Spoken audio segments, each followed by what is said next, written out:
The question is that the motion be agreed to. I call the Prime Minister. Thank you very much, Deputy Speaker, and I rise to oppose the motion moved by the Leader of the Opposition. And in so doing, I say to the Leader of the Opposition, I will not be lectured about sexism and misogyny by this man. I will not. And the government will not be lectured about sexism and misogyny by this man. Not now, not ever. The Leader of the Opposition says that people who hold sexist views and who are misogynists are not appropriate for high office. Well, I hope the Leader of the Opposition has got a piece of paper and he is writing out his resignation. Because if he wants to know what misogyny looks like in modern Australia, he doesn't need a motion in the House of Representatives, he needs a mirror. That's what he needs. Let's go through the opposition leader's repulsive double standards when it comes to misogyny and sexism.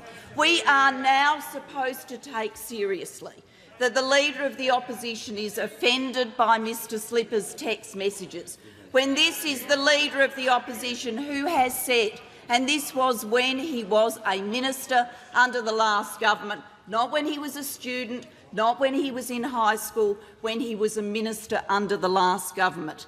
He has said, and I quote, in a discussion about women being underrepresented in institutions of power in Australia, the interviewer was a man called Stavros.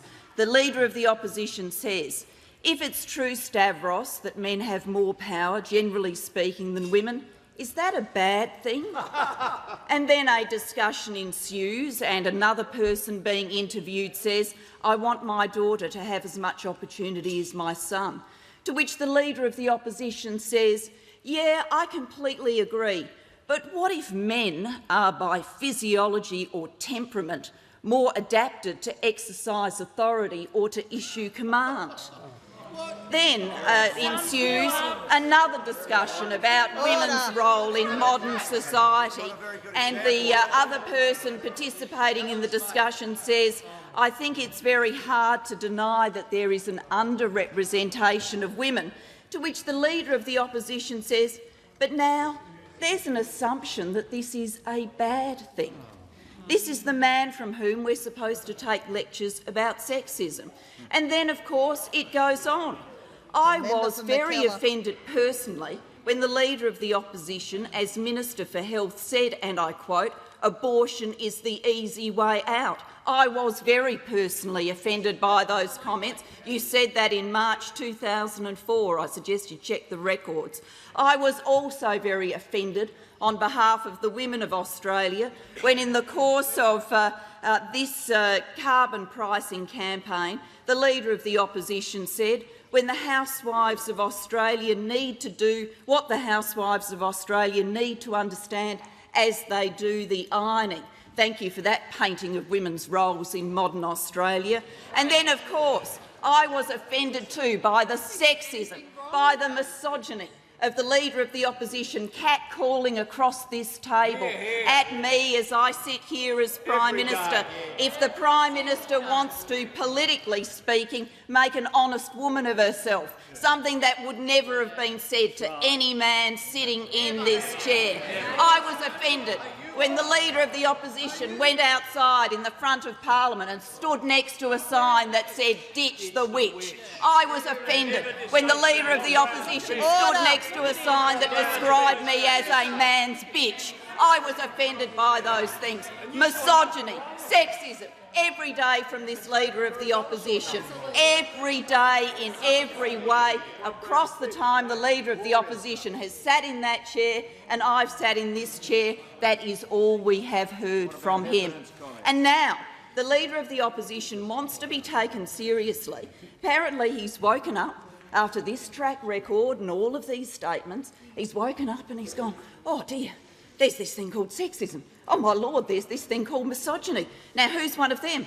Oh, the Speaker must be, because that suits my political purpose. Doesn't turn a hair about any of his past statements, doesn't walk into this parliament and apologise to the women of Australia, doesn't walk into this parliament and apologise to me for the things that have come out of his mouth, but now seeks to use this as a battering ram against someone else. Well, this kind of hypocrisy should not be tolerated, which is why this motion from the Leader of the Opposition should not be taken seriously. And then second, the Leader of the Opposition is always wonderful about walking into this parliament and giving me and others a lecture about what they should take responsibility for. Always wonderful about that. Everything that I should take responsibility for, now apparently including the text messages of the member for Fisher. Always keen to say others should assume responsibility, particularly me.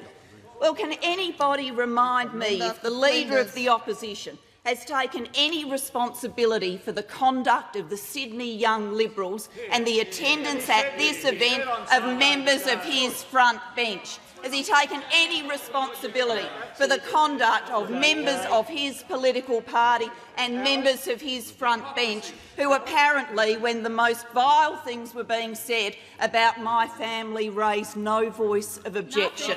No one walked out of the room. No one walked up to Mr Jones and said that this was not acceptable. Instead, of course, it was all viewed as good fun until it was run in a Sunday newspaper, and then the Leader of the Opposition and others started ducking for cover.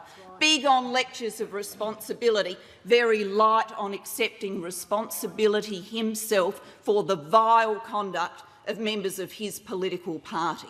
Third, Ms Deputy Speaker, why the Leader of the Opposition should not be taken seriously on this motion.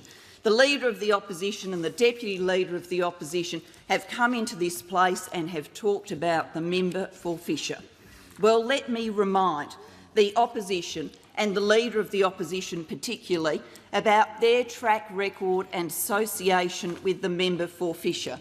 I remind them that the National Party pre-selected the member for Fisher for the 1984 election, that the National Party pre-selected the member for Fisher for the 1987 election, that the Liberal Party pre-selected Mr Fisher for the 1993 election, then for the 96 election, then for the 98 election, then for the 2001 election, then for the 2004 election, then for the 2007 election, and then for the 2010 election. And across many of those pre-selections, Mr Slipper enjoyed the personal support of the Leader of the Opposition.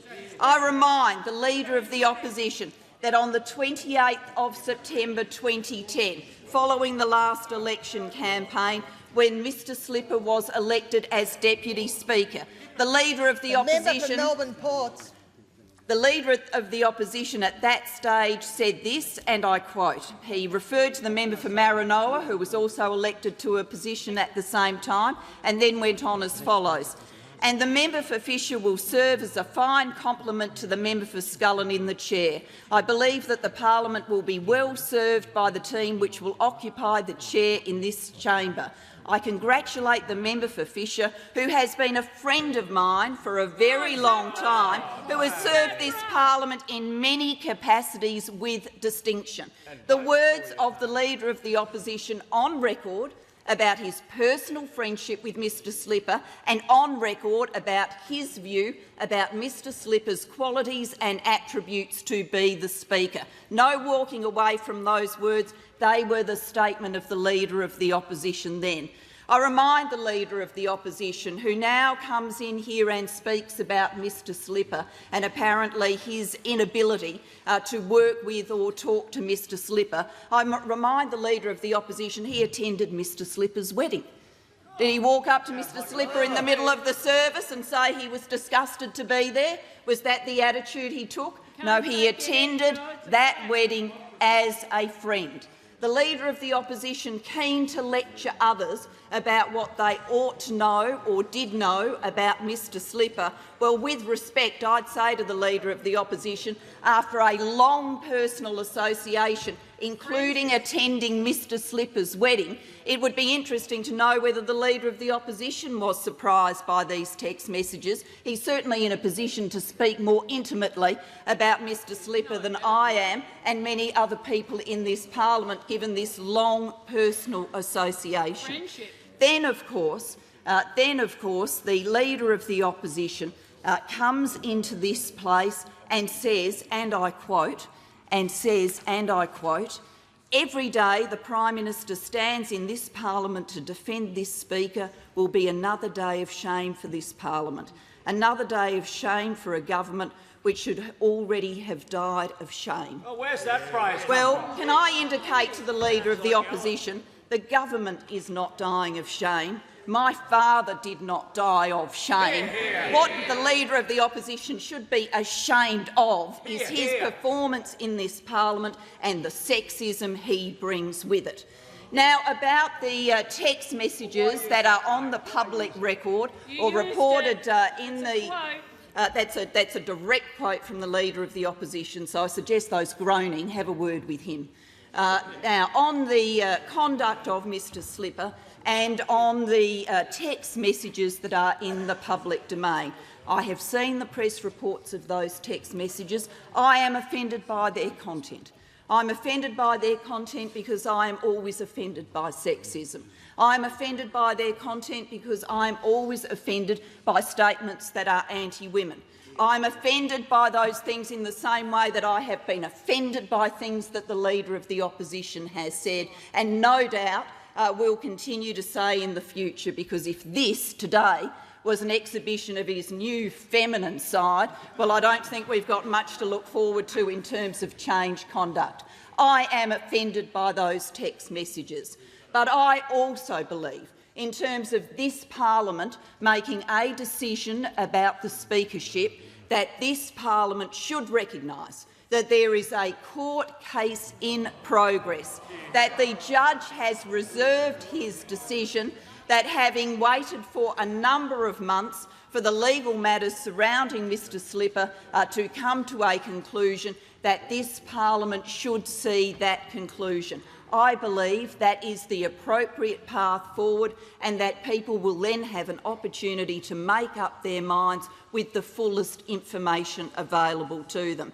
But whenever people make up their minds about those questions, what I won't stand for, what I will never stand for, is the Leader of the Opposition coming into this place and peddling a double standard, peddling a standard for Mr Slipper he would not set for himself, peddling a standard for Mr Slipper he has not set for other members of his front bench, peddling a standard for Mr Slipper that has not been acquitted by the people who have been sent out to say the vilest and most revolting things, like his former shadow parliamentary secretary, Senator Bernardi. I will not ever see the Leader of the Opposition seek to impose his double standard on this parliament.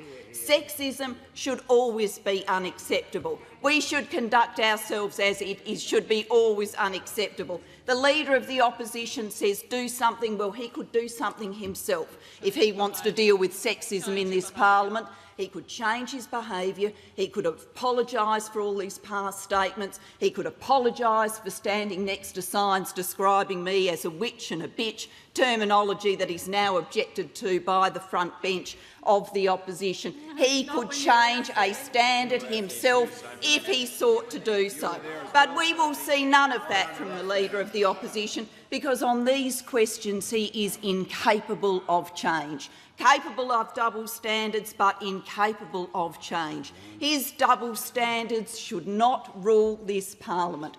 Good sense, common sense, proper process is what should rule this parliament. That's what I believe is the path forward for this parliament, not the kind of double standards and political game playing imposed by the Leader of the Opposition. Now looking at his watch, because apparently a woman's spoken too long. I've had him yell at me to shut up in the past, but I will take the remaining seconds of my speaking time to say to the Leader of the Opposition, I think the best course for him is to reflect on the standards he's exhibited in public life, on the responsibility he should take for his public statements, on his close personal connection with Peter Slipper, on the hypocrisy he has displayed in this House today. And on that basis, because of the Leader of the Opposition's motivations, this parliament today should reject this motion, and the Leader of the Opposition should think seriously about the role of women in public life and in Australian society, because we are entitled to a better standard than this. Yeah.